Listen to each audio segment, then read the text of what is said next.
Well, now that we understand what the process kind of looks like in terms of making policy, let's talk a little bit more about agenda setting and the issues surrounding that.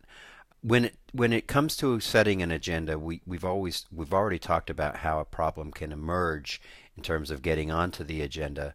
So let's look at how we determine what some of the solutions, the possible solutions are. And the possible solutions really involves us in understanding the background of this, and it also addresses the issues related to political circumstances that I'll address a little bit more in just a minute.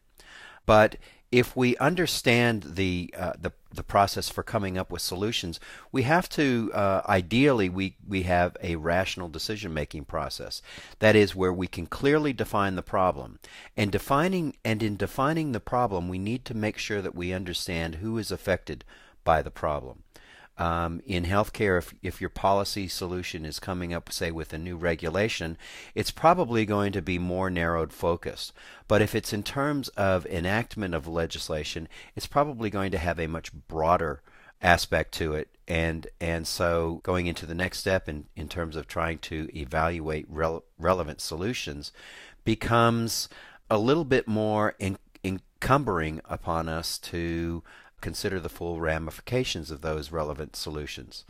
Let's take, for example, looking at the problem being a large number of uninsured, as President Obama faced when he came into office in 2009.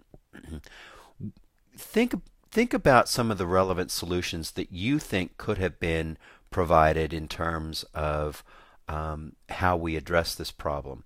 And I want, in your thinking about these types of relevant solutions, I want you to come up with some ideas that we could be looking at.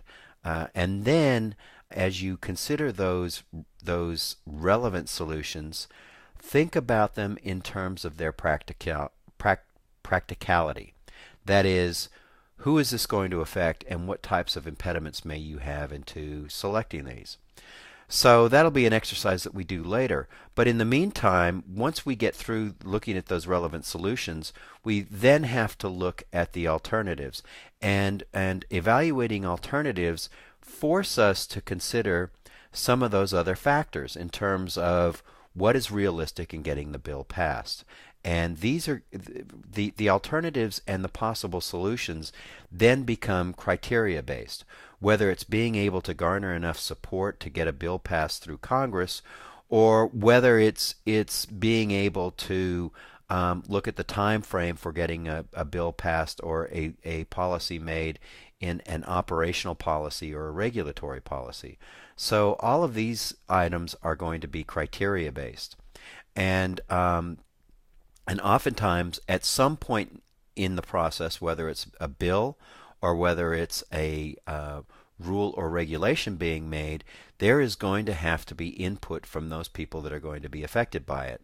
And then that leads us to developing the solutions and selecting the solutions that are the most appropriate for dealing with the policy, or at least the most practical for dealing with the policy.